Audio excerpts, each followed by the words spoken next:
Terri Clark welcomes Kelly Clarkson, Cody Johnson, Lainey Wilson and more for Take Two collaborative album.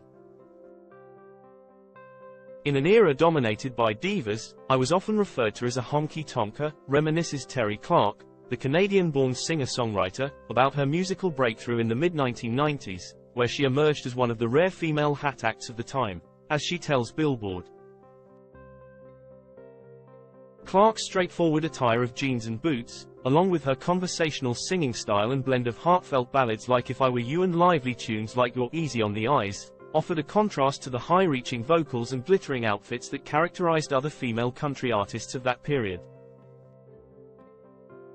Yet, Clark's fiercely independent approach has left its mark on a new wave of artists. Presently, she has collaborated with many of today's leading country hitmakers to reinvent her repertoire of hits on her upcoming album, Terri Clark, Take Two, scheduled for release on May 31st via Yumi.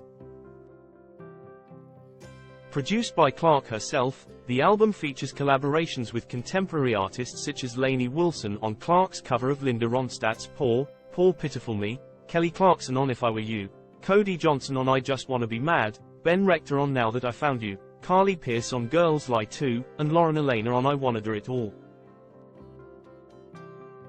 Additionally, the album includes a live performance recording of Clark with fellow Canadian Paul Brandt on You're Easy on the Eyes. The album's debut single showcases Clark partnering with Ashley McBryde on the song that propelled Clark's career in 1995, Better Things to Do. Speaking to Billboard about the album, Clark expresses her delight at collaborating with McBryde, saying, "Ashley McBryde was at the top of my list. We've been friends since 2017, and she embodies what a true artist should be. She's unapologetically herself, and I've always admired that quality in people." Ashley has mentioned in interviews how my career has inspired her, and that resonated deeply with me. When you're pursuing your passion, you never anticipate it would someday inspire someone else to embrace their authenticity. Terri Clark, Take Two aims to bridge Clark's music with a new generation of fans. Clark moved to Nashville in the late 1980s, honing her skills at esteemed venues like Tootsie's Orchid Lounge, before being signed by producer and music executive Keith Stegall to Mercury Nashville Record in 1994. Throughout her career, Clark garnered nearly a dozen top 10 hits on Billboard's country airplay chart, including chart toppers like You're Easy on the Eyes, which spent 3 weeks at the top in 1998, and 2004's Girls Lie Too. Along the way, she received nominations from the Academy of Country Music and the Country Music Association. Last year, she was inducted into the Canadian Music Hall of Fame and is also a member of the Canadian Country Music Hall of Fame.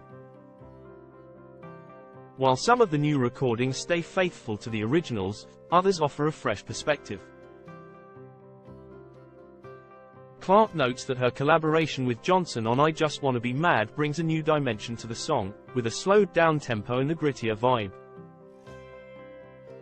She acknowledges the challenge of adapting the melody to suit both their voices but believes it captures Johnson's essence. Reflecting on her collaboration with Wilson on Poor Pitiful Me, Clark recalls recording the duet a year ago, praising Wilson's authenticity and down-to-earth demeanor despite her burgeoning career.